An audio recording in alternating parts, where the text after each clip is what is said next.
How was your day? Maybe it was fine. Nothing went wrong. You answered every email, you smiled at the right moments, and now the lights are low. There's a young woman in a book who felt this exact thing, like her life was waiting for her to choose something. Her name is Isabel Archer. The book is the portrait of a lady. This is that story, about a girl who had everything in front of her and tried to choose well.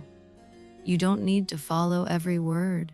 If you fall asleep, the story will keep going on its own.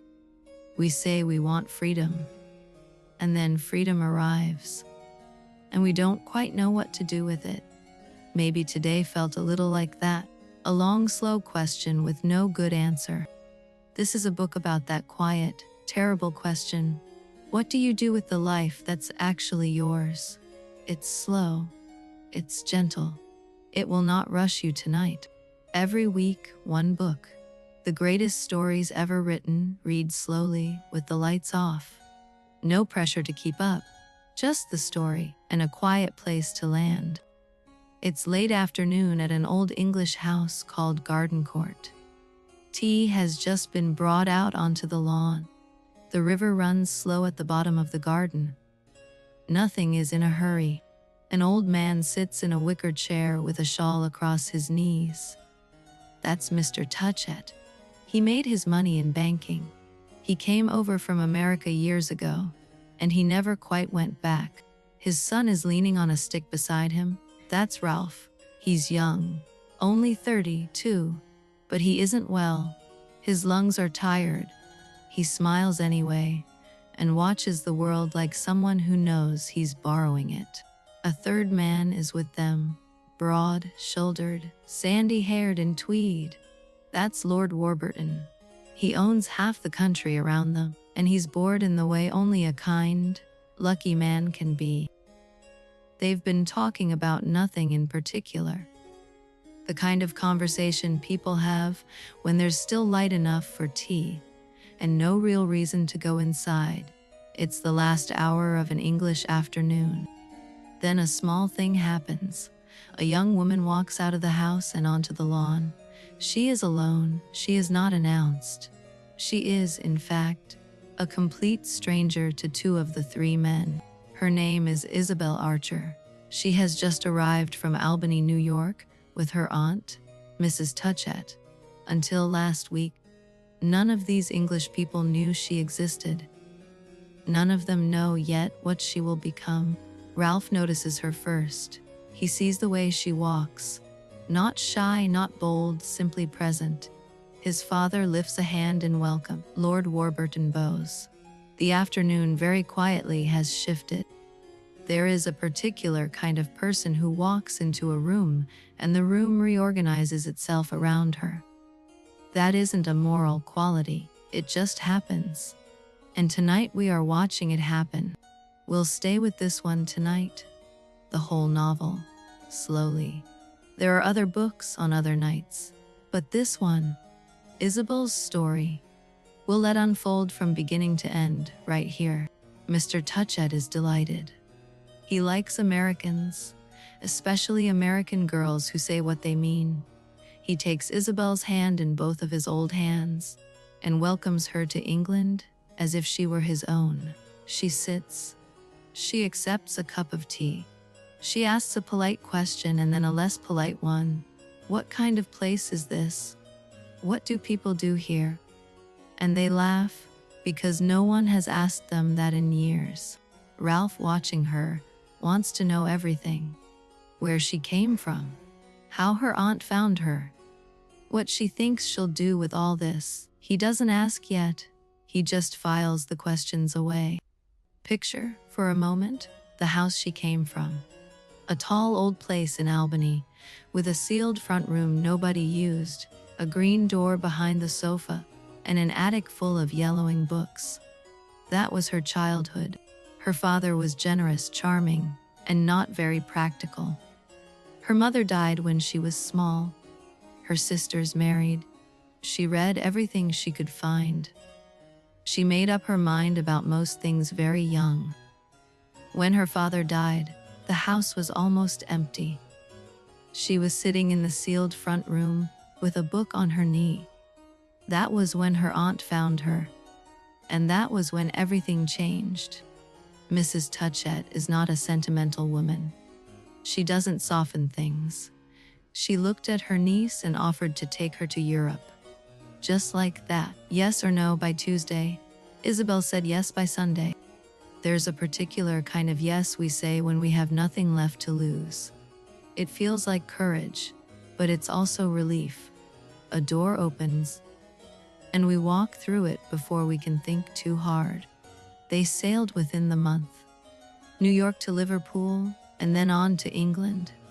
She watched the Atlantic for 9 days. By the time she stepped onto the Gardencourt lawn, she was already a slightly different person. Now she sits on this lawn drinking tea with 3 men she didn't know last week. One is dying. One owns half of Berkshire. One, Ralph, has just decided very quietly that he is fond of her. Mrs. Touchett has plans for her, of course. A season in London, a winter in Florence, introductions to all the right people. Isabel listens and nods and isn't sure yet whether she agrees. Lord Warburton, walking back to his own house that night, can't quite remember the last time he was this interested in someone. He tells himself it doesn't mean anything. We will see. Ralph stays out a long time after the others have gone in. He leans on his stick at the edge of the river. He thinks about his father, and his cough, and this new young cousin who looks like a question. Inside, Isabel stands at her bedroom window. Her trunk is unpacked. Her aunt is asleep down the hall. Tomorrow there will be people and choices, and she is 23 years old, and the night is wide open. Morning at Gardencourt is gentler than the afternoon. Mist drifts up off the river. The gardener is somewhere in the rose beds. The house breathes slowly, as if it had a long memory. Ralph waits for Isabel at the foot of the stairs every morning. He has decided, without telling anyone, that he is going to give her the rest of his life by simply paying very close attention to hers. They walk in the garden. They argue about books. He teases her gently. She laughs and corrects him. He has never had a friend quite like this, and he knows already it isn't going to last forever. She tells him she means to live, not in the small, careful way most people do, but in the larger sense, to see things, to understand them, to meet life. Those are her words, not mine, head on. Ralph finds this funny and a little dangerous. He has watched a great many people meet life head on. The ones who survive it are usually the ones who didn't say it out loud first. But he doesn't tell her that. He thinks instead, what would happen if she had every door open to her at once? He thinks it the way a man thinks about a wish, not a plan. Not yet. A letter arrives from Lord Warburton. He invites Isabel and her aunt to Lochley, his own house, for a long weekend. Mrs. Touchett accepts on Isabel's behalf. Isabel raises an eyebrow. She also doesn't refuse. Lochley is exactly what an English country house is supposed to be. Long galleries, ancestral oil portraits, leaded windows looking out on a deer park. It is also precisely the trap Lord Warburton lives inside. He shows her everything. The portraits, the library, the little chapel that hasn't been used in 200 years. He shows her the way men show a woman, a place they want her to picture herself inside. On the second afternoon, he asks her to walk with him alone. They go down a path lined with limes. He has been rehearsing this for days. She has known it was coming since the carriage pulled up. He says he loves her. He says it plainly, without ornament. He has thought about it for weeks. He would like her to be his wife. He says he can offer her a great deal, and that he means it. Isabel is silent for a long moment. He waits. She is not surprised. She knew the shape of the question, but she is moved. He is a kind man. He is a good man. And still, the answer is no. She tries to explain. It isn't him, she says. And that is true. She likes him. She is grateful. But she is 23, she has just arrived, and she cannot let her life close around one beautiful house. He doesn't argue. That's perhaps the most painful part. He bows to her decision very gently, as if she'd asked him to pass the salt. They walk back to the house in a silence that feels almost kind. Mrs. Touchett, when she hears, is genuinely astonished. So is most of England. Refusing Lord Warburton is the kind of thing one reads about in novels.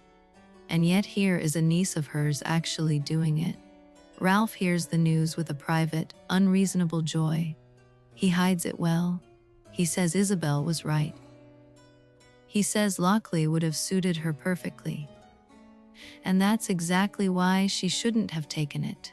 There's a wisdom in refusing the obvious good thing. Sometimes, there's also a particular kind of pride. Isabel is 23, and she hasn't always learned to tell those two apart yet. Neither have most of us, ever. She writes Lord Warburton a careful letter. 3 drafts. She thanks him. She means it. She tells him that she could not. And she signs her name, Isabel Archer, very small, at the bottom of the page. A letter goes out the next morning. She doesn't tell anyone what was in it. She just appears at breakfast a little quieter than usual, asks for more toast, and turns the conversation to the weather. If you drift off here, that's fine. The morning at Gardencourt will keep going, the toast will keep getting buttered, and Isabel will keep being 23, even if you aren't watching.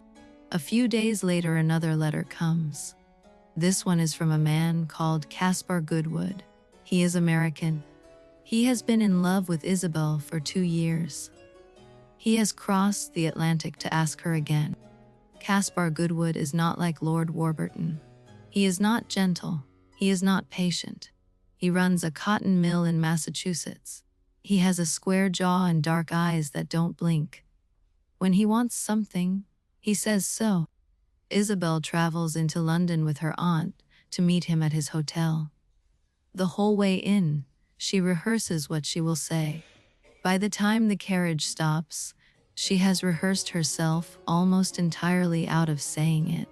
He stands when she comes in. He doesn't sit again until she does. He has come 3,000 miles to ask her one question, and he asks it within the first 5 minutes. Exactly as she knew he would. She tells him no. Not now, maybe never. She asks him to give her time, 2 years. 2 years to see Europe. 2 years to be unmarried. He doesn't like it. He doesn't say no. He bows. He kisses her hand. He does not promise anything.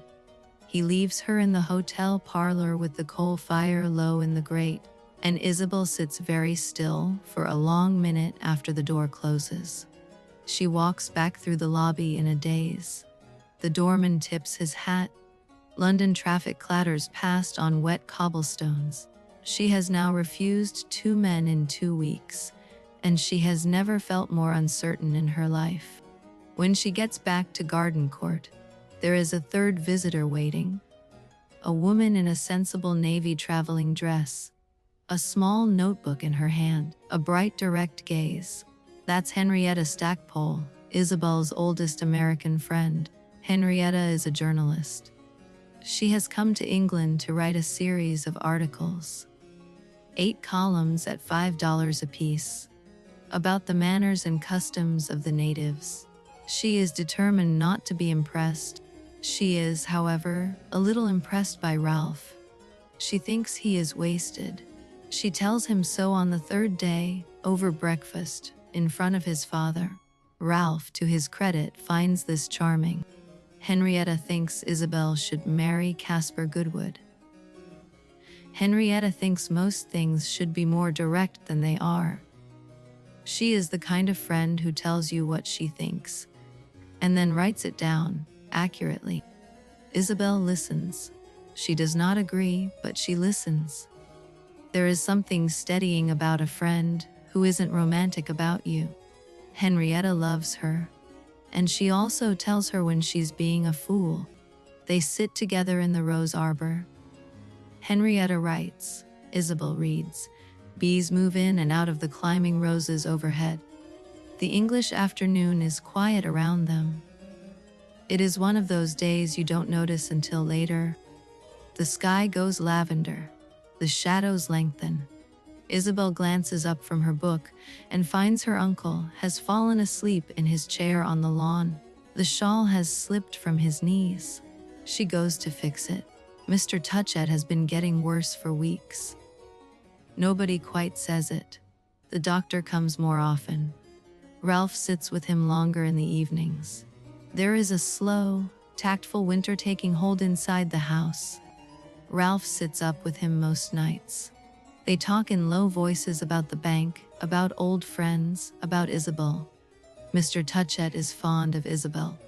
He has been thinking about her and his will and what to do. One evening Ralph asks his father a question, quietly, almost as if he is embarrassed by it. Father, he says, would you do something rather strange for me? Mr. Touchett raises one tired eyebrow.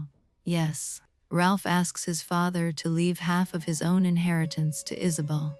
Not openly, not with any explanation. Just enough money to make her free. Free from suitors, free from limits, free to do exactly as she wishes. Mr. Touchett looks at his son for a long time. He has been a banker for 50 years. He understands that money does things to people. He says, Ralph, my dear boy, are you sure that's a kindness? Ralph says yes. He says it because he believes it, and because he has thought about nothing else for weeks. He wants to see, he says, what Isabel will do with a free hand. He wants to know. His father is silent for a while. Then he says, very simply, all right. He will alter the will. He will leave Isabel £70,000, a fortune. Enough to change the rest of her life.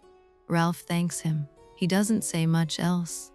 There is a particular kind of love that gives the beloved a key to a door, and then steps back and lets them choose whether to open it. Kind. Notice how nobody else knows yet. Not Mrs. Touchett, not Henrietta, not Lord Warburton, not Caspar Goodwood, not Isabel. The most consequential decision of the entire novel is being made in a quiet bedroom by candlelight. Isabel is asleep down the hall. She has had a long day. She has refused 2 suitors and worried about both of them. She does not know that her cousin has just rearranged the rest of her existence. That is where we leave them tonight for now. Mr. Touchett dozing under his shawl, Ralph at the window, Isabel sleeping, the house quiet. Tomorrow the lawyer will come. Tomorrow everything begins to change. Mr. Touchett dies on a quiet Friday in October. The doctor is there. Ralph is there. The light through the bedroom window is gray and patient. Nobody in the house cries out. There is just a long settled hush. Mrs. Touchett goes downstairs and writes the necessary letters. Henrietta makes tea for the servants. Ralph stays a long time at his father's bedside. He doesn't speak. He just holds the cold hand and listens to nothing. The funeral is small, the village church, a gray day, a small old country churchyard. Old men in black hats lift a coffin. Ralph cannot manage the steps. He stands at the gate, leaning on his stick. 2 days later the lawyer comes from London. The will is read in the library. Ralph is there. Mrs. Touchett. Isabel. Touchett expects everything to go to her son. She has expected this for 30 years. The lawyer reaches the bequest to Isabel, £70,000. Outright. Unconditional. The room goes very still. Touchett looks at Ralph. Ralph does not look back. Isabel looks at her own hands and breathes once. When the lawyer leaves, Isabel goes upstairs. She closes the door of her room. She sits on the edge of the bed. She does not yet know that Ralph asked for it. She just knows that her life has become enormous. Ralph, in his own room across the hall, listens to her not crying and feels almost weightless. He thinks, well, that's done. He thinks, now we will see. He coughs once into a folded handkerchief and goes to bed. That winter, Mrs. Touchett takes Isabel to Florence. She does it briskly, the way she does everything. Trains, hotels, a long cold crossing of the Alps. Through the window, snow begins and stops and begins again. Ralph stays behind. The doctors have told him not to travel in winter. He writes Isabel a letter and seals it, and then puts it in a drawer and writes a different one, shorter, lighter, and sends that instead. Florence in winter is colder than Isabel expected. The light is thinner. The stone of the city is the color of old honey. She walks alone in the late afternoons and finds she likes the silence. Mrs. Touchett's house in Florence is called Palazzo Crescentini. It has long, pale, yellow walls, small dark portraits, a polished parquet floor. Visitors come most afternoons. Mrs. Touchett pours tea like she is conducting a small army. Isabel meets a great many people and remembers almost none of them. Italian counts, American widows, English clergymen with pink faces. They blur into each other until one afternoon a particular woman walks in, and the room sharpens. She is tall, fair, very composed. She wears plum silk. Her hair is coiled in a heavy low knot. She is past 40 and at exactly the height of her own attractiveness. Her name is Madame Merle.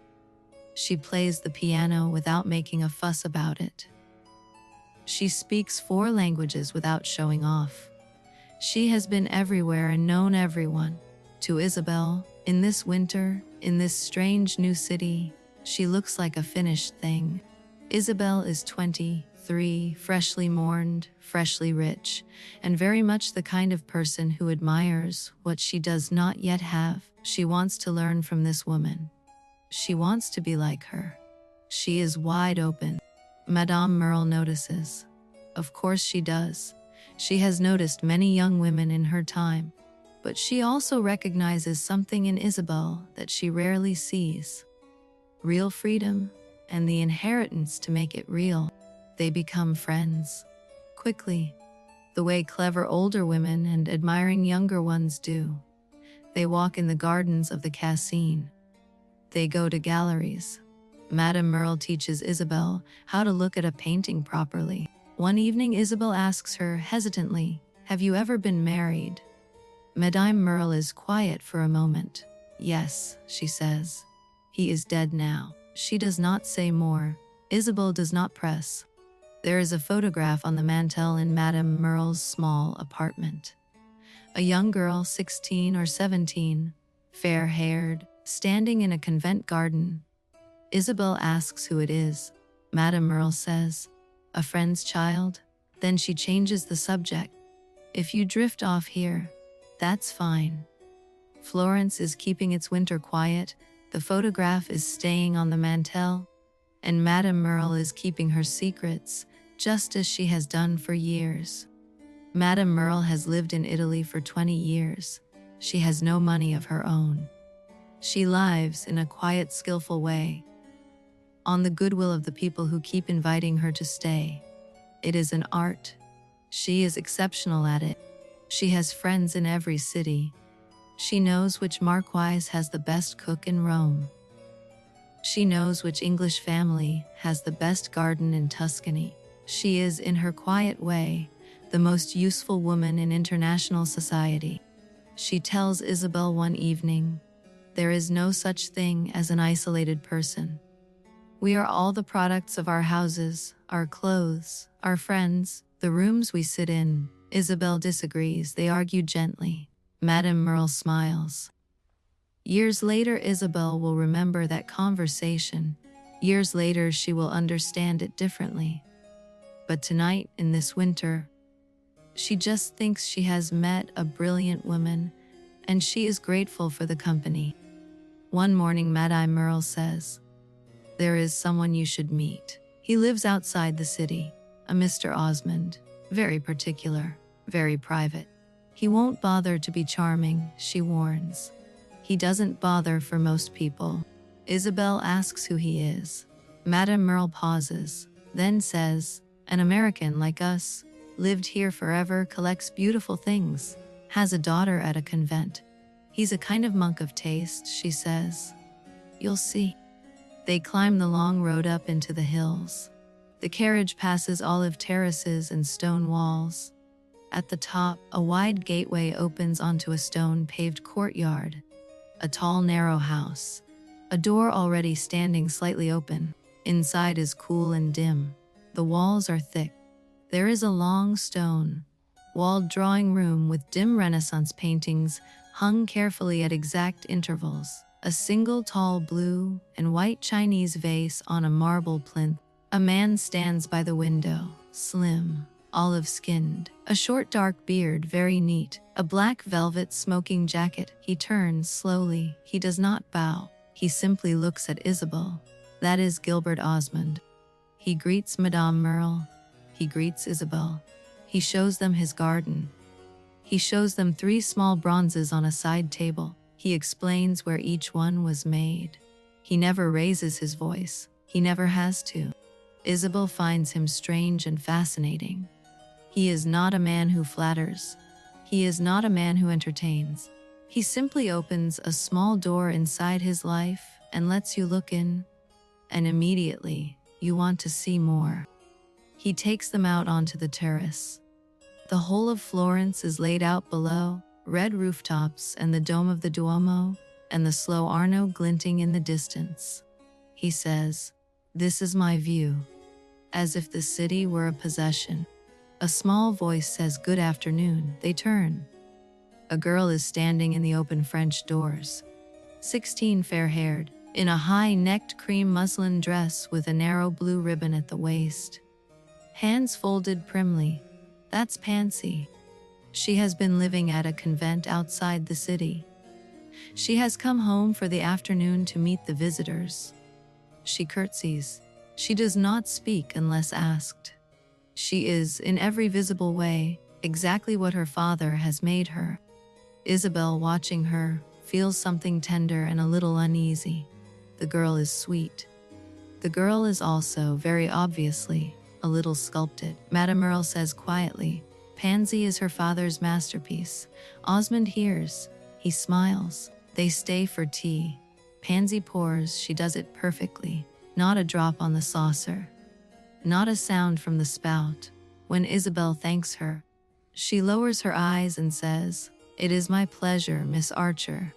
When they leave, Osmond walks them to the gate. He shakes Madame Merle's hand. He bends slightly over Isabel's. He says he hopes she will come again. There is no hurry. There is no urgency. Only the open invitation. In the carriage going back down to Florence, Madame Merle is silent for a long time. Then she says, "Well, what did you think?" Isabel doesn't quite know. She says something polite. She is still inside the room. She visits him again. Then again. Always with Madame Merle. Always at the villa. He shows her drawings. He shows her old letters. He plays the harpsichord badly on purpose and laughs at himself in a small, charming way. Isabel begins to find him interesting in a way she did not expect. He has nothing, no title, no fortune, no public life, and he carries himself as if he had everything. That distinction matters to her. It looks like depth. Madame Merle, all this time, says very little to Osmond about Isabel. She does not push. She does not promote. She simply keeps bringing them into the same rooms and stepping politely back at exactly the right moments. They have known each other a long time, Osmond and Madame Merle. Long enough to communicate without speaking. Long enough that we should be wondering, just a little. What each of them is doing and why. Isabel does not wonder. She is 23. She admires both of them. She thinks she has stumbled, by pure luck, into the most interesting friendship of her life. The book is letting her think this. For now. Spring comes early. Mrs. Touchett announces that they will go to Rome for a few weeks before returning to England. Osmond, hearing this, suggests very lightly that he might come down to Rome too. For a few days. Just to keep an eye on a painting. He does come to Rome. He shows Isabel the Forum at sunset, the Colosseum at twilight. Small churches she would never have found. He never makes her feel rushed. He never makes her feel stupid. It is, at the time, perfect. One evening, on the steps of an old church on the Capitoline, he takes her hand and tells her, very simply, that he loves her. He does not kneel. He does not declaim. He just says it, and waits.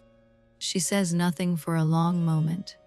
Around them, Rome is going dark in the way only Rome goes dark. Lavender, then ink. She has refused 2 men this year already. This is the 3rd. And she does not refuse him. She does not say yes either. She tells him she needs to think. She tells him she needs a year. He bows his head. He thanks her. He does not press. That, more than anything else, is what convinces her he is the right one. She returns to England with her aunt. She is going to spend the summer at Gardencourt and think. Ralph meets her at the door of the manor. He looks thinner than when she left. She kisses him on the cheek. That evening, alone with her on the lawn, Ralph asks her, "What's happening?" She does not lie. She says she has met someone. She says she may be married before the year is out. She does not yet say his name. Ralph waits a few days before he speaks. Then, on a slow afternoon by the river, he asks gently, "Isabel, who is he?" She tells him. She tells him about Florence, about the villa, about Pansy. Ralph listens without interrupting. When she has finished, he is quiet for a long time. Then he says, with the gentleness of someone trying to hand something fragile across a long table, "Isabel, I think you are making a mistake." He does not raise his voice. Isabel goes very still. Of all the people in the world, Ralph is the one she did not expect this from. She asks him what he means. He says, "Osmond is small. He will close around you. He will make you smaller too." She is stung. She tells him he doesn't know Osmond. She tells him he is judging on what she has said in 20 minutes. She is sharper with him than she has ever been. He takes it. He doesn't take back what he said. She walks back to the house alone. Ralph stays on the bench, watching the river, leaning forward slowly until his forehead almost touches the polished top of his stick. He coughs once. He does not move for a long time. There is a peculiar pain in being loved by someone whose judgment is very good. They see you. They see the choice. They tell you, and you go ahead anyway, because you cannot bear to be told what you already half know. Mrs. Touchett comes next. She does not soften. She says, "Your cousin has told you a kindness, and you are too proud to take it." She says it once, at the breakfast table, and then she lets it go. She does not ask again. Henrietta comes next, by post, 3 closely written pages from New York. She has heard. She does not approve. She thinks Caspar Goodwood would still take Isabel back tomorrow. She closes. "Isabel, please reconsider." She signs her name in firm ink. And Caspar Goodwood, last of all, finds her in London at the end of the summer. He has crossed the Atlantic again. He stands in front of her in a hotel parlor and asks her, "Is there nothing I can say?" She tells him no. He leaves quickly. He does not bow this time. He does not kiss her hand. He simply walks out of the room and closes the door, and Isabel sits alone in the dim parlor for a long time afterward. A year passes, slowly on the page, more slowly than that. There is a wedding. We do not see it. Henry James, the writer, is too tactful to put it in front of us. He simply lifts the curtain a year later and shows us where she is. She is in Rome now. She is married. She lives in a tall, dark palazzo on a narrow street near the Pantheon. The shutters are heavy. The corridors are long. The rooms are full of beautiful things. The light comes in narrow. That is Palazzo Roccanera. It used to be a noble's house. Osmond has rented the upper floor. He has filled it with cabinets and tapestries and small bronzes. Isabel walks through it the way one walks through a very polite museum. At first it is fine. He is attentive. He shows her his Rome. He introduces her to important people. He praises her in front of his sister, in front of Madame Merle. She is happy mostly. She thinks she has chosen well. But then small things. He doesn't like the way she answers a count's question. He doesn't like the way she laughs in the carriage. He says nothing in the moment. He says it later quietly behind a closed door. And it lands. Picture a small key turning. Once, twice, 3 times. Each time she changes a sentence. Each time she softens a laugh. Each time she lets a thought go unspoken at the dinner table. The key keeps turning. She does not yet hear it. A second year passes, then a third. They have had a child and lost it. 6 months old. She does not speak of it. He speaks of it less. The grief is folded away into a corner of the palazzo and quietly closed. She does not write to Ralph about it. She writes about Rome instead. The galleries, the weather, the little dinners. He reads her letters in his bedroom in England and folds them very carefully back into their envelopes. Henrietta has been to Rome and back. She wrote a column about it. She did not say everything she saw, but she saw enough. She told Caspar when she got home. Isabel is not happy. He thanked her. He didn't say more. Pansy is 16 now, then 17, then 18. She is sometimes home, more often at the convent outside Rome. She loves Isabel. She calls her mama in private when nobody is listening. Isabel is gentle with her. Always. Pansy has fallen quietly in love with a young man named Edward Rosier. He is a small American gentleman of small American means. He collects porcelain. He has very nice manners.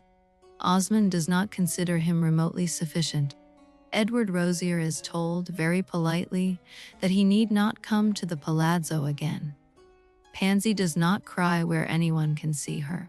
She just folds herself down half a size and continues to pour the tea. One day Lord Warburton walks into the drawing room of Palazzo Roccanera. He is traveling. He is in Rome for a few weeks. He greets Isabel as an old friend.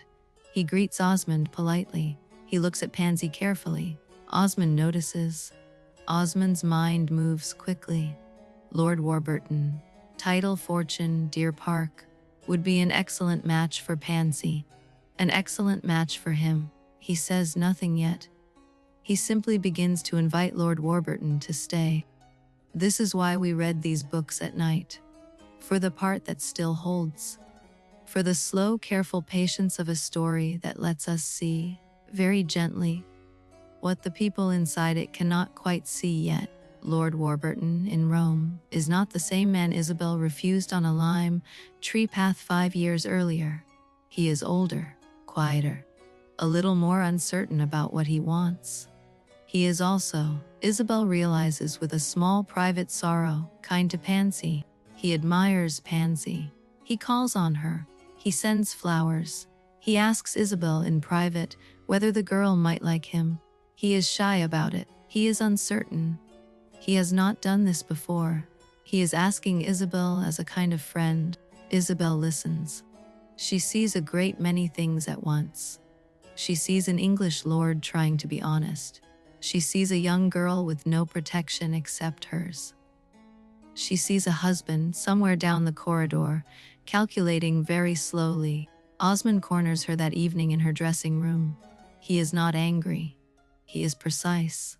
He says, "Isabel, I want this match. Lord Warburton is exactly what Pansy needs. I want you to use your influence with him." She says. She does not know whether Pansy wants him. He says, "That is not the question. The question is whether you will speak to Lord Warburton." He waits. She does not answer immediately. He waits longer. He waits her out. She says, "I will think about it." He says, "That is not an answer." She says, "That is, however, the answer I am giving you tonight." He bows. He leaves the room. The door closes very softly behind him. Isabel sits alone for a long time. The candle burns down. She watches it. She thinks about Pansy. She thinks about Lord Warburton on a lime tree path 5 years ago. She thinks, "What have I done with my freedom?" The next morning she goes to see Pansy at the convent. The nuns let her sit alone with the girl in the orange tree garden. Pansy is pale. Pansy has had a difficult week. Pansy is trying very hard not to cry. Isabel asks her very gently, "Do you like Lord Warburton?" Pansy is silent. Then she says, "He is very kind, Mama." Isabel asks again, "But do you like him?" Pansy says, "I like another, Mama. I am sorry." Isabel goes back to Rome. She does not say a word about this to Osmond. She does not say a word to Lord Warburton. She is, very privately, beginning to refuse her husband for the first time. She does not tell him yet. Lord Warburton, almost on his own initiative, decides he is not the right man for Pansy. He sees her gentle reluctance. He is too kind a man to push. He tells Isabel one afternoon, simply, "I shall not press it." He leaves Rome the following week. He does not come back. Pansy hears in private and cries, very quietly for an hour, and then washes her face, and goes back to the convent the next morning by carriage, alone. Osmond is furious. He does not show it in front of guests. He shows it in the corridors, in the way he sets down his cup, in the way he closes a door, in the way he says nothing for a whole evening, and lets Isabel feel it. He blames Isabel. He does not say so directly. He says, "You might have done something. You did not. You let a great chance slip." He says it the way one explains a small, disappointing failing in a child. Isabel says, "I did what I could." He says, "That is not true." Both of them know it is true. Both of them also know it does not matter. Truth has very little weight in this room. He has trained that out of it. Later that night, walking alone through the long corridor of the palazzo, Isabel lets a single thought form. It is a thought she has been refusing for 2 years. The thought is, "I have made a terrible mistake." She does not weep. She does not break. She simply walks the length of the corridor and back again, and stops at last in front of a tall mullioned window. The Roman city sleeps below her. The thought stays. For most of the next day, she sits beside the window in her own small upstairs sitting room with her hands folded. She does not read. She does not write. She is doing the work of looking, very honestly, at the rest of her life. She thinks of Ralph. She thinks of his warning by the river. She thinks of the way he said, "He will close around you." She thinks, "Ralph saw it. Ralph said it. Ralph was right, and I was too proud." A letter comes from Mrs. Touchett that week. Ralph is very ill. The doctors are not hopeful. He has come back from the south. He is at Gardencourt. If Isabel wishes to see him, she must come to England soon. She goes immediately to find Osmond. She tells him, "Ralph is dying. I must go to him. I must leave for England in the morning." He is silent for a long moment. He folds his hands. He says no. She is so still she might be a portrait. She says, I do not understand, he says. I do not wish you to go. It would not look well. I forbid it. Those are his exact words. Forbid is the word he uses. Something inside her, something that has been folded smaller and smaller for 3 years, begins at last, very quietly, to unfold. She does not shout. She does not weep. She simply looks at him until he looks away first. She closes the door of the study very gently. She walks back down the long corridor. She tells her maid to begin packing. She does not raise her voice. She does not slam a door. She is simply finally on her way. But before she can leave, something else happens. The Countess Gemini, Osmond's sister, comes to see her in the upstairs sitting room. The Countess has been quiet for a long time. The Countess has had her own opinion about all of this.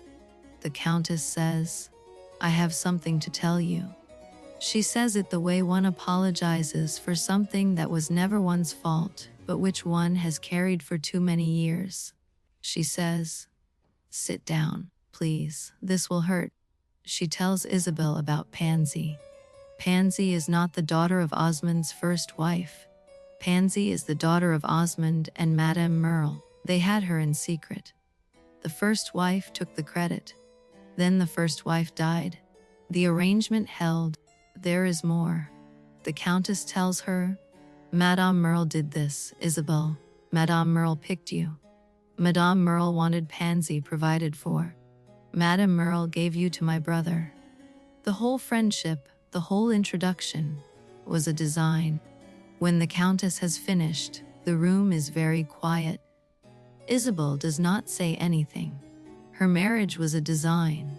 Her friend was never her friend. The whole structure she has been living inside has been false from before she stepped through the door. It does not break her. That is one of the strange things. It clarifies her. She thanks the Countess.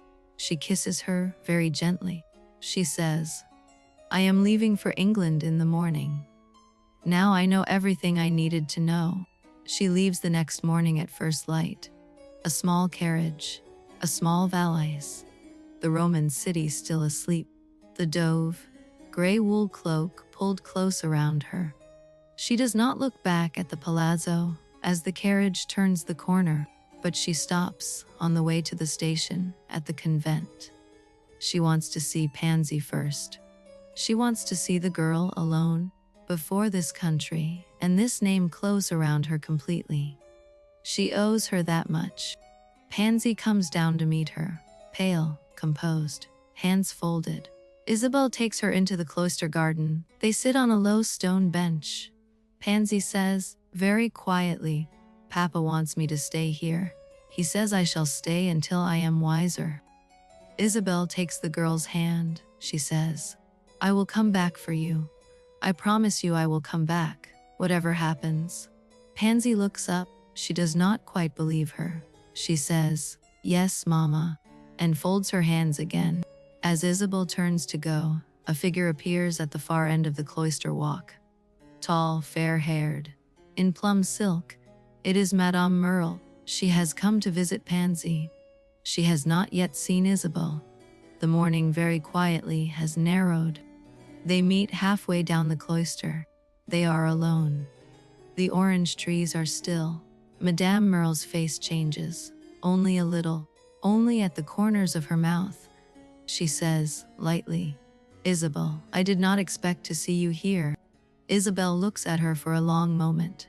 She does not accuse. She does not weep. She simply looks. And Madame Merle, watching her face, understands that Isabel knows everything, all of it. There is no need to say a word. Madame Merle whispers, she told you. The Countess. Did she? Isabel says nothing. Madame Merle drops her eyes to the worn stone of the cloister. She says almost to herself, I have ruined you. I never meant to. Isabel does not speak. She walks past her. She walks out of the convent. She climbs back into the carriage. She tells the driver, "To the station." The driver flicks the reins. The carriage rolls away. She does not look back at the gate. The train north takes a day and a night. The Alps in moonlight. Paris at dawn. The Channel at noon. London at twilight. She sleeps very little. She is past sleeping. She is using the silence to think clearly, for the first time in years. Paris at dawn is gray and pearl. She does not get out of the carriage. She watches the flower sellers setting up in the Rue de Rivoli. She thinks of how once this city would have meant the future. Now it is just the road home. The Channel is choppy and gray. She stands at the rail. The English coast comes up out of the mist. Chalk cliffs, low green hills. She has seen them before, the first time she ever crossed, 6 years ago. She remembers being 23, London at twilight. A train to the country. A single carriage from the station up the dark drive. The lit windows of the manor coming up through the trees. The smell of cut grass and roses. She is back at Gardencourt at last. Mrs. Touchett meets her at the door. She is older. She is quieter. She kisses Isabel without much ceremony and says, "He has been waiting for you. Go up. Don't tire him too much. He will be glad you came." Isabel goes upstairs alone. The corridor is the same. The carpet is the same. The candle sconces are lit at intervals. She stops at his bedroom door for a moment. She gathers herself. She knocks. She goes in. Ralph is in bed. Pillows behind him. A small lamp on the bedside table. He is very thin. He smiles when he sees her. The smile is the same. The eyes are the same. Everything else has been quietly worn away. She sits on the edge of the bed. She takes his hand. He says, "You came." She says, "Of course I came," he says, "even though he forbade you." She does not answer. He smiles wider. He says, "That's what I thought." They talk for a long time. They do not talk about Osmond. They do not talk about Madame Merle. They talk about the river and about books, and about an afternoon 6 years ago when she walked across a green lawn for the first time. Then he says very gently, "Isabel, was I right about him?" She does not lie. She says, "Yes, you were right." He nods. He closes his eyes for a long moment. He says, "I am sorry." He means it. He is. Breathe here. The story keeps going on its own for a moment. The greatest books. Not to teach us anything. Just to sit with us for a while. Right at the edge of what is bearable, and not beyond. He tells her, very quietly, that he is the one who asked his father to leave her the money. She does not say anything for a long time. He waits. He says, "It was meant to free you. I did not foresee. I am sorry, Isabel." She does not blame him. She has been long past blaming. She tells him so. She tells him, "Ralph, the mistake was mine. I made it. You loved me enough to give me the chance to make it. That is not a small thing." He laughs. A small, careful laugh, half a cough. He says, "You are an extraordinary creature, Isabel. I always said. I was right about you, in the end." He closes his eyes. He says, "Stay with me a little longer." She does. She stays through the night. She holds his hand. She listens to him breathing. Toward dawn, his breathing slows.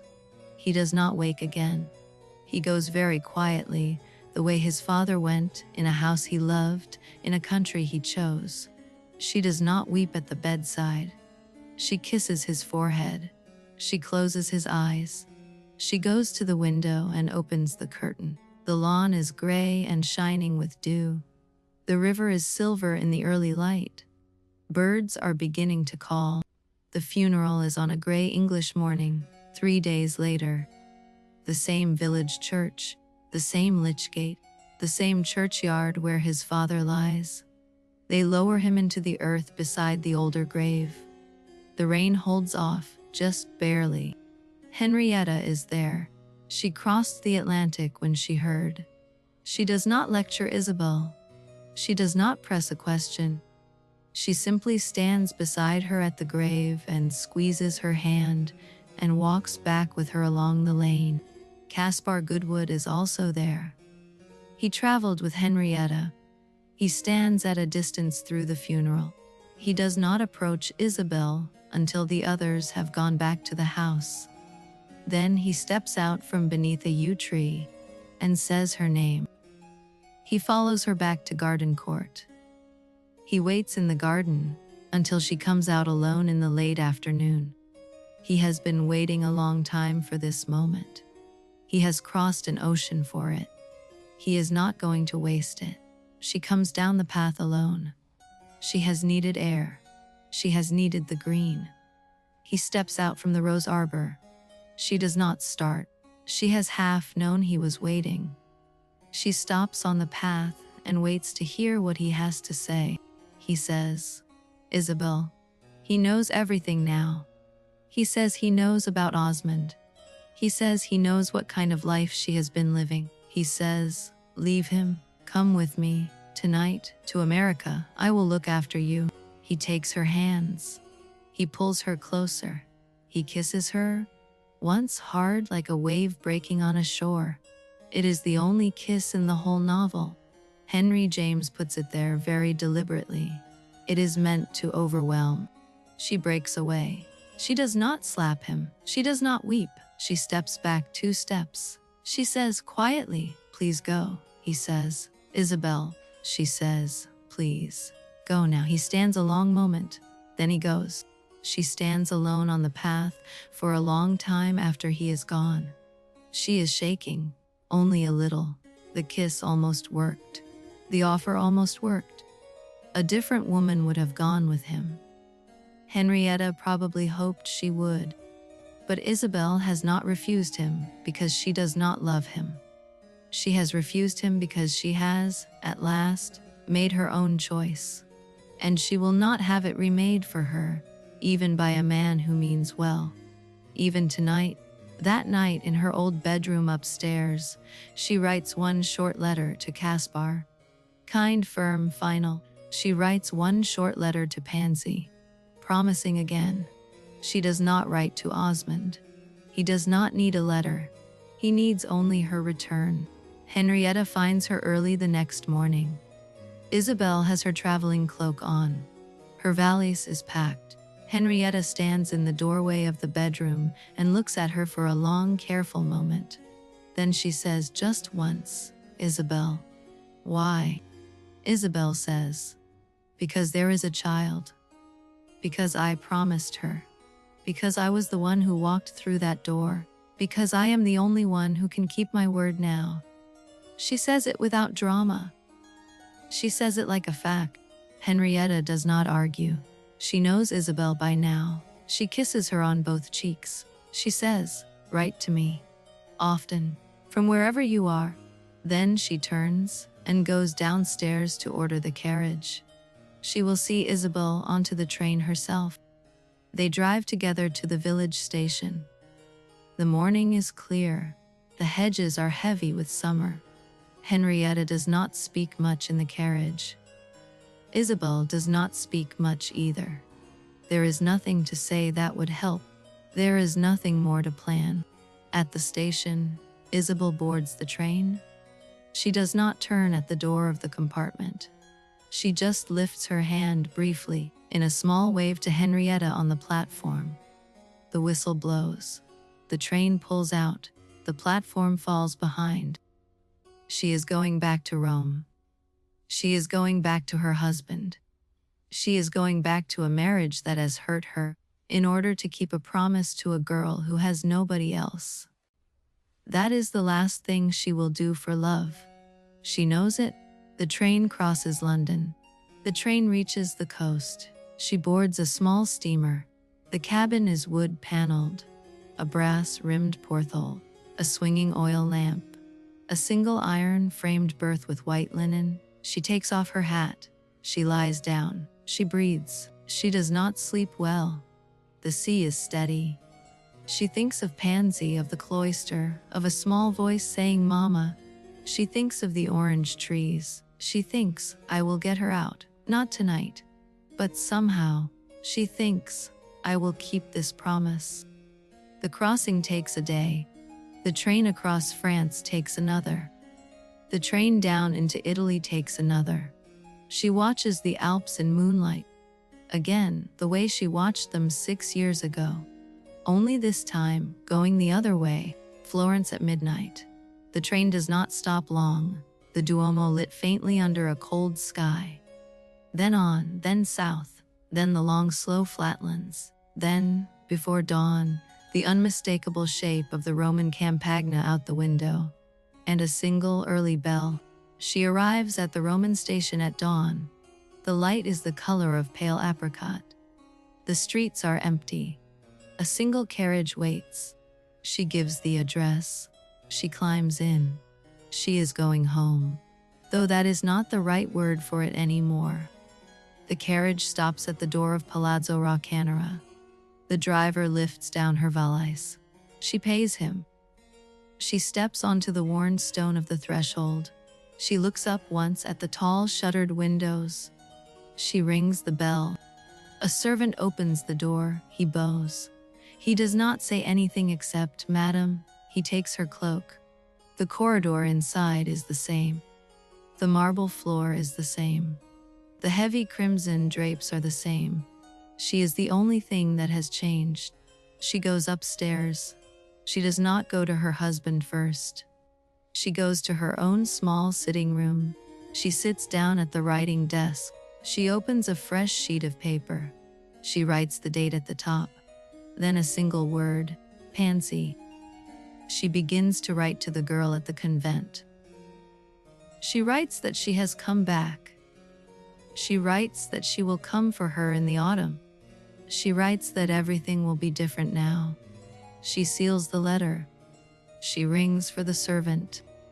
Then she rises, smooths her skirt, and walks down the corridor toward the room where her husband is reading. She knows what she is walking back into. She is also walking back into it on entirely different terms. The door of the room is closed. Henry James does not show us the next scene. He stops very deliberately here. He leaves us at the door. He does not let us in. He makes us trust Isabel. He makes us imagine her as we have imagined her for 60 long minutes. That is the ending of the novel. Isabel goes back. She goes back with eyes open. She goes back to keep a promise.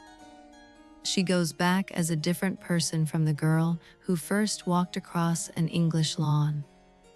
The book lets us choose what we believe. That is the story. That is, in the simplest terms, what happens.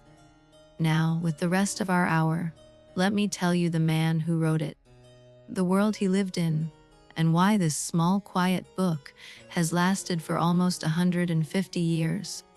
If you drift off here, that's perfect. This is where the story rests.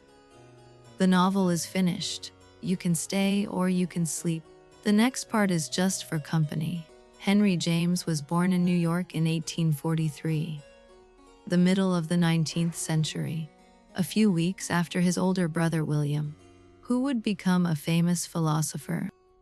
Their father was a wealthy theologian. He believed his children should know the world, so they crossed the Atlantic many times before they reached adulthood. Paris, Geneva, London, Newport, Boston. Henry attended different schools in different cities. He grew up half American, half European, fully observant. He was shy, he was bookish. He was the second son. He kept to corners. He listened to grown-ups. He noticed everything. As a young man, he went to Harvard Law School. He hated it. He left after a year. He had decided, very privately, that he would write. His first stories appeared in American magazines in the late 1860s. Small, careful, observant, he was already, even then, watching how people moved through rooms. His older brother William stayed in America, studied medicine, studied philosophy, eventually founded American psychology. The two brothers wrote each other letters all their lives. William believed in the immediate world, the flow of consciousness, the pragmatic test. Henry believed in the slow, patient act of perception. The brothers shaped each other's work, even from a distance. There was a sister, Alice. She was sharper than either brother. She suffered from chronic illness. She wrote a private diary that wasn't published until 1934. In 1875, Henry made the decision that would shape the rest of his life. He moved to Europe. He never really came back. He settled, eventually, in London. Why Europe? Because the books he wanted to write needed it. The rooms, the people, the slow accumulated weight of centuries. He needed material America could not yet give him. He took rooms in Bolton Street, Mayfair. A small flat, a narrow staircase, a writing table by the window. He worked every morning. He went out every evening. He dined out almost every night for years. He kept a careful list of his hosts. He counted, at one point, that he had been to over 100 dinner parties in a single London season. He was learning. He was watching. He was filing the rooms away. He was, in the most literal sense, gathering material for novels he had not yet written. There were certain figures in his life he found again and again. American girls in European drawing rooms, English lords abroad, Italian counts, tired American expatriates. He noticed how they looked at one another. He had already written one short novel about an American girl in Europe, Daisy Miller, in 1878. It was a hit. The English laughed at her. The Americans were wounded. Daisy was a sketch. Isabel would be the full painting. James began the long novel in 1879. He wanted to do, this time, the inside as well as the outside. He wrote much of the novel in Florence, in a small apartment. He wrote the second half in Venice, looking out at the Grand Canal. He worked every morning. He revised every afternoon. He told his brother William, in a letter, that this novel was the most ambitious thing he had ever attempted. He was 37. He had been writing fiction for a decade. He wanted to put a young woman at the center. Not a heroine in the old sense. A consciousness. A person whose inner life would be the engine of the book. That ambition, to make the inside of a person's mind the real subject of fiction, would shape every novelist who came after him. Virginia Woolf, James Joyce, even Proust. The Portrait of a Lady began appearing in serial form in the autumn of 1880. First in Macmillan's magazine in England, then in the Atlantic Monthly in America. Readers waited month by month for the next installment. Every chapter ended on a small held breath. Then there was a month to wait. Then more. The full novel was published as a 3-volume book by Macmillan in November 1881. Reviews were mixed. Some readers found it slow, some found it astonishing. It was the novel that established him as the leading American novelist of his generation. He was 38 years old. He moved on quickly to other work. He never quite forgot Isabel. 26 years later, in 1907, James was nearing the end of his career. He decided to revise everything. He called it the New York edition. The Portrait of a Lady was at the center. He sat in his study at Rye on the Sussex coast and revised the novel sentence by sentence. He sharpened the language. He deepened Isabel's interior. He added the long meditation by the fire near the end. That long fireside meditation, Isabel sitting up in the cold dark, finally seeing her marriage clearly, is one of the most famous passages in the modern novel. It was added in revision. A young writer never could have written it. Only the older James, who had watched Isabel for 26 years, could let her sit so long, in the dark, with her own thoughts. The New York edition appeared in 1908. It is the version most readers know today. It is the version we have been moving through all night. The world the book was written into was very specific. Late Victorian Europe. The Atlantic crossed by steam in 9 days. Telegraph wires. New money meeting old houses. Wealthy Americans were arriving in Europe in numbers no previous generation had seen. They came for culture, for status, for husbands. For the past their country was too young to have. This was the world of Edith Wharton. The world of John Singer Sargent. The world of railway heiresses marrying impoverished European nobility. James was its first great novelist. He was the one who saw that the encounter between the New World and the Old World was not just social. It was psychological. It was a kind of slow, patient war. In Isabel, he gave that war a face. American directness, American freshness, American belief in the open future, met by European depth, European art, European patience, and sometimes European exhaustion. Osmond and Madame Merle are not Italian. They are Americans who have been in Europe so long they have grown into something else. That is the most chilling thing about them. They are warning figures. They are what can happen to an American who stays too long, who cares too much for surfaces, who learns to use other people the way one uses fine porcelain. James himself never married. He never wrote about the inside of a marriage from the inside. But he wrote about the cage of a marriage from the outside, as well as anyone has. He wrote in his preface, years later, that he started with one image. A young woman, standing at the edge of her own life, affronting, as he put it, her destiny. He had found the image years before he had a plot, years before he had the other characters. He kept her in mind. He kept her in mind until he was ready. This is also why the novel feels so observed.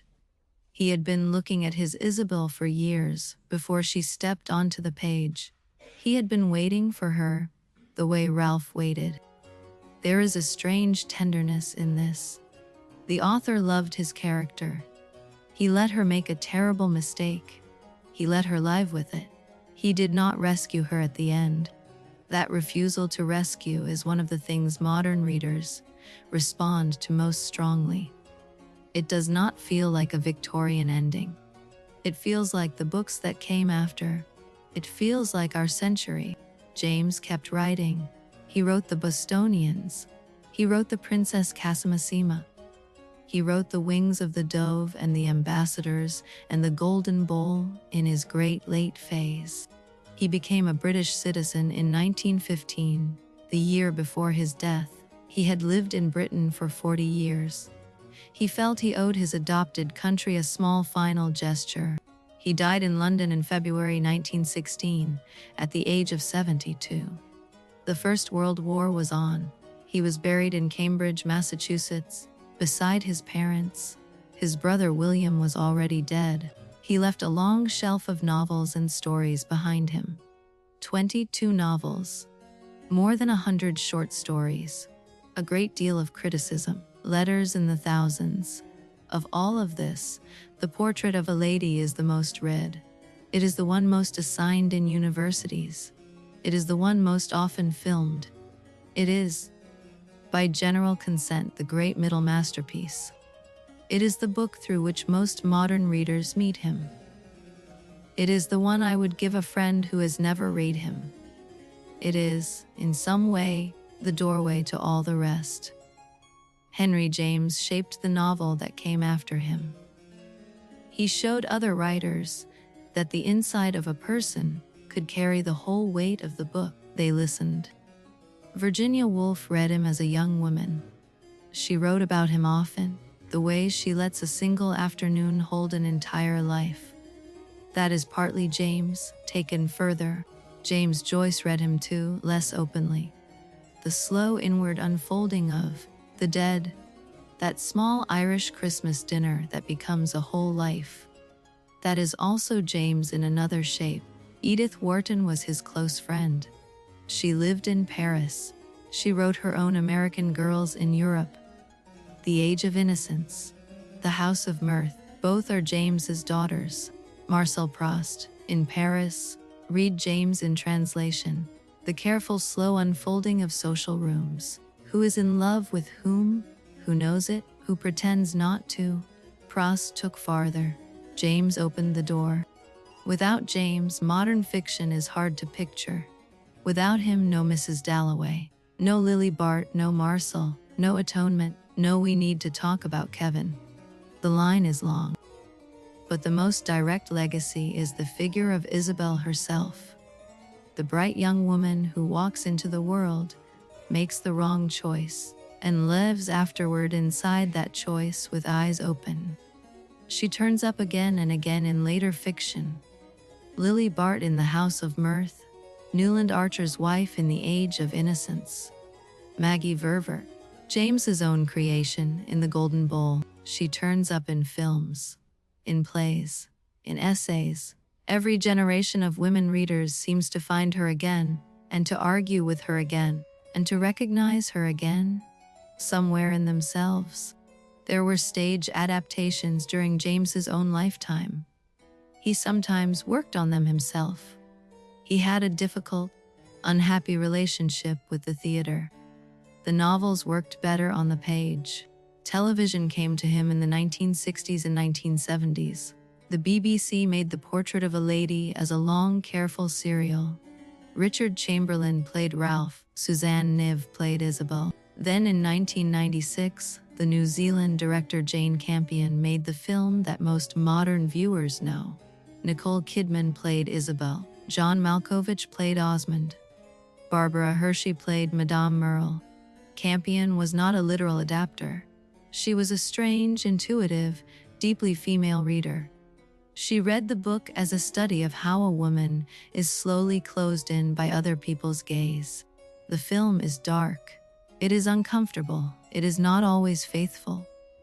But it gave a generation of viewers a Roman palazzo with a real chill in its corridors. And an Isabel who looked tired in a way that reads true. There have been radio versions, audiobooks, theater revivals. There has been at least one ballet. There have been 2 opera projects, one finished, one abandoned. The book keeps being remade. This is what happens when a story keeps the readers it gathers. The story keeps living. New people walk into it from different doors and find something new in the same rooms. There is one question that every generation of readers comes back to. What does Isabel actually do at the end? Does she go back to Rome forever? Does she go back only briefly? Does she leave again later? James does not tell us. The famous final paragraph leaves her at the threshold. We see her go in. We do not see what she does once the door has closed behind her. Some readers are sure she stays. They read it as a tragic acceptance. She has made her bed. She lies in it. Pansy needs her. Promises are kept. The book closes on a sad fixed life. Other readers are sure she leaves again. They read it as a temporary return. She goes back to fetch Pansy. Then she gets out. Both of them get out. The book closes on a held-back hope. Both readings are inside the book. Both are honest. James was careful. He left the room dark on purpose. He let the reader keep the lamp. That is one of the most modern things about the novel. The author trusts you with the meaning. He does not tie a ribbon at the end. He gives you the responsibility he has given Isabel. Why do we still read this? That is a fair question. We are very busy. There are many books. The world has changed. Isabel's century is gone. So why does this one keep coming back? One answer: because almost all of us have, by some age, made a wrong-shaped choice. One we cannot unmake. One we have to live inside. Isabel's mistake is more elegant than ours. The shape is the same. Another answer: because the book takes a young woman's inner life seriously. It does not laugh at her. It does not condescend. It treats her thinking the way a great novel treats a great king's thinking. That alone keeps it alive. There are not enough books in any language that take a young woman's mind seriously, in detail, for hundreds of pages. James understood. He made the room large. A third answer. Because of the slow patience. The book does not rush you. It walks with you. It lets you sit beside it. It is, in many ways, the original quiet book. A fourth answer. Because the prose is genuinely beautiful. James writes long sentences, but they are accurate sentences. They follow the curve of a thought. They do not impose a thought on you. A fifth answer. Because of the people. Ralph, who loved her. Henrietta, who was honest with her. Mr. Touchett, who liked Americans. They are imagined fully. They feel like our own people. A sixth answer. Because of how the book treats kindness. Ralph's gift. The Countess's confession. The way one good moment can run quietly under a whole long unhappy life and keep it alive. And one last answer. Because of Isabel herself. Because she does not break. Because she does not become bitter. Because she is, at the end, the same person, only seen more honestly. There is a particular kind of courage in that. Not loud, not dramatic. The courage of a person who has been hurt and is not going to spend the rest of her life punishing the world for it. Henry James did not always find his contemporaries kind. He was sometimes lonely. He was sometimes overlooked. He believed his work would last. He turned out to be right about that. He was buried in Massachusetts in 1916. He left no children. He left instead a long shelf of books and one young woman walking across an English lawn. That has been enough. The novel is widely available. Most paperback editions use the 1908 New York text. There is a Norton Critical edition with the original 1881 text and the revisions side by side for the curious. If you would like to read it, you can. It is in libraries. It is in bookshops. It is freely available online. Project Gutenberg has the original 1881 version in full for nothing. It will take you a few weeks of slow evenings. Maybe longer. That is part of the point. The book is not in a hurry. You don't have to be either. Or you don't have to read it at all. We have read it together. The whole shape is in your head now. The names. The lawn. The villa. The corridor. That is enough for one night. Henry James asked for very little from his readers. Just slow attention. Just the willingness to stay in a room with another person's mind. He believed it was worth it. We agree on his behalf. That is the world the book came from.